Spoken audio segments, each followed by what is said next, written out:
Assalamualaikum warahmatullahi wabarakatuh. Selamat pagi anak-anak. Baiklah, kita hari ini akan belajar tentang tema 4 subtema 1 pembelajaran 1 ya. Tetap dengan Ibu Ocha.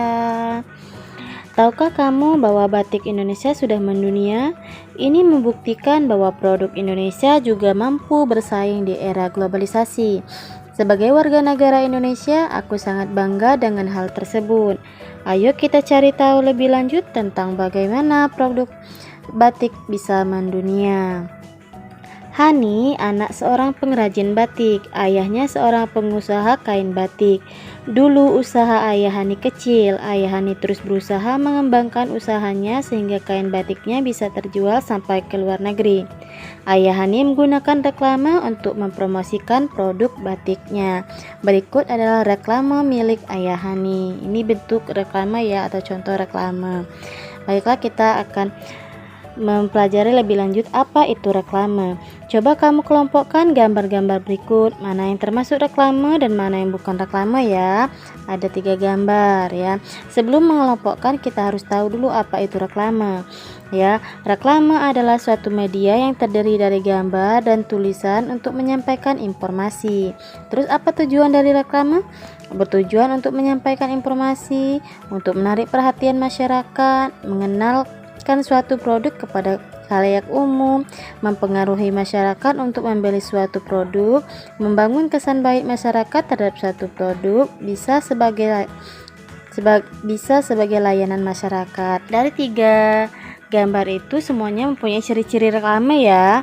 Lanjut, apa saja jenis-jenis reklame? Ada poster, iklan, spanduk, brosur, baliho, billboard, banner, plakat, dan lain-lain. Terus ciri-ciri reklame yang baik itu apa? Yang pertama, slogannya jelas dan mudah dimengerti. Yang kedua, bahasanya baik, menarik dengan ukuran huruf yang sesuai. 3, ilustrasi menarik dan mudah diingat. 4, tata letak gambarnya, gambar dan tulisan baik. Itu ya ciri-ciri reklame. Reklame ada yang bersifat komersial dan non-komersial. Komersial digunakan oleh pedagang untuk menawarkan barang atau produknya ya.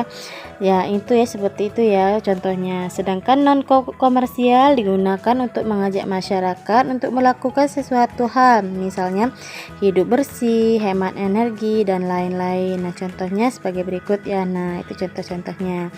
Baiklah, lanjut. Di sini ada suatu ini ya, cerita ya, kita akan baca. Sahabat tak terpisahkan.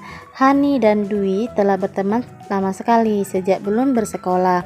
Mereka sering menghabiskan waktu di sore hari untuk bermain bersama. Semua tahu bahwa Hani dan Dwi tak terpisahkan. Persahabatan mereka tetap terjalin erat. Sampai kini mereka telah duduk di kelas 6 di sekolah yang sama. Dulu banyak teman yang meragukan bahwa persahabatan Hani dan Dwi akan bertahan lama karena latar belakang keluarga mereka yang jauh berbeda. Hani adalah seorang anak pengrajin batik yang sukses, walaupun mulai dengan membatik sendiri, kemudian memiliki beberapa pegawai. Sekarang usaha orang tua Hani sudah berkembang sangat pesat. Mereka sudah memiliki beberapa cabang toko batik di kota untuk memasarkan batik karya mereka. Pegawainya juga semakin banyak. Sementara Dwi adalah anak seorang penjual kue yang sederhana. Ketika kecil dulu, setiap sore Dwi ikut ibunya menjajakan kue kepada pekerja di pendopo batik milik orang tua Hani. Di sanalah Hani berkenalan dengan Dwi. Waktu kecil dulu mereka sangat menikmati saat-saat itu. Namanya anak-anak, perbedaan latar belakang pun tak dirisaukan. Permainan mereka tetap saja asik. Petak umpet, petak jongkok, rumah-rumahan, atau masak-masakan. Tetapi yang membuat persahabatan mereka bertahan lama adalah sikap Hani dan Dwi yang saling menghargai satu sama lain. Hani tidak pernah menganggap dirinya berbeda dengan Dwi. Bukan hanya Dwi yang bermain di pendopo batik Hani, tetapi Hani pun tak sungkan bermain ke rumah sederhana milik keluarga Dwi. Ia malah menikmati makan siang atau makan jajanan sore di rumah Dwi. Memang ibu Dwi pandai memasak. Namanya juga penjajah kue, pasti pandai juga membuat aneka masakan. Hani justru senang dengan kedekatan dan kesederhanaan suasana di keluarga Dwi. Acara makan bersama yang selalu ramai penuh cerita karena semua hadir dengan kisah masing-masing. Sebaliknya ketika Dwi bermain di rumah Hani tidak dirasanya minder sedikit pun. Ayah dan ibu Hani tidak pernah juga memperlakukan Dwi super istimewa karena Dwi anak penjajah kue. Santai saja Dwi membaca-baca koleksi buku cerita Hani di kamarnya ketika Hani sedang melakukan hal lain. Kadang-kadang Dwi pun ikut membantu ketika Hani harus melipat-lipat batik dan memasukkannya ke dalam plastik sebelum siap dikirim ke toko. Dwi kagum dengan Hani dan keluarganya. Walaupun punya banyak pegawai, Hani dan saudara-saudaranya tetap saling terlibat untuk membantu usaha orang tuanya, membantu sesuai usia dan kemampuan. Terlihat bahwa mereka meraih sukses memang karena kerja keras. Begitulah sahabat, tak ada kata-kata yang perlu diucapkan untuk menyatakan sayang pada sahabat. Hanya diperlukan sikap yang tulus, tak pandang perbedaan, saling menghargai dan saling belajar. Rasa sayang yang tulus pada sahabat akan membentuk pertemanan yang indah dan tak terpisahkan. Nah, dari bacaan tadi, cerita tadi kita akan menjawab soal-soal yang ada ya. Apa perbedaan yang terlihat antara Hani dan Dwi? Yaitu perbedaan latar belakang keluarga. Bagaimana Hani bersikap terhadap Dwi, menghargai Dwi walaupun berbeda latar belakang, tidak sombong, tidak sungkan main ke rumah Dwi dan malah menyukai kedekatan serta kesederhanaan Dwi. Bagaimana sikap keluarga Hani terhadap Dwi?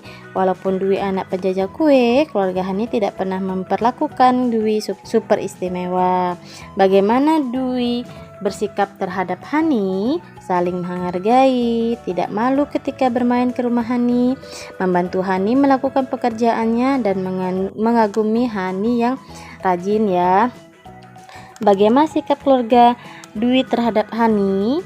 Keluarga Dwi memperbolehkan Hani bermain ke rumah mereka. Hani juga mempersilakan mencoba memasakkan ibu Dwi ya. Apa yang bisa kita contoh dari sikap Hani? Banyak ya anak-anak ya. Selalu menghargai teman, tidak sombong kepada teman dan tidak membenci kesederhanaan teman. Itu yang patut kita contoh. Apa yang bisa kita contoh dari Dwi tadi ya, selalu menghargai teman dan tidak mudah minder ya. Bagaimana dengan kamu? Apakah kamu juga merasakan keberagaman ekonomi? Contohlah Dwi dan Hani ya. Dwi tidak malu dengan kondisi keluarganya dan Hani pun tidak sombong. Mereka menghargai keberagaman yang ada. Banyak yang bisa kita contoh dari keluarga Hani ya. Di era globalisasi ini, jika kita mempunyai kemampuan, keterampilan dan sikap kerja keras, kita bisa mencapai kesuksesan. Namun kita tetap harus rendah hati, menghargai orang lain dan hidup sederhana. Oke anak-anak, itu saja penjelasannya. Selamat belajar. Thanks for watching. See you next video. Jangan lupa untuk di subscribe, like, share, dan komen ya.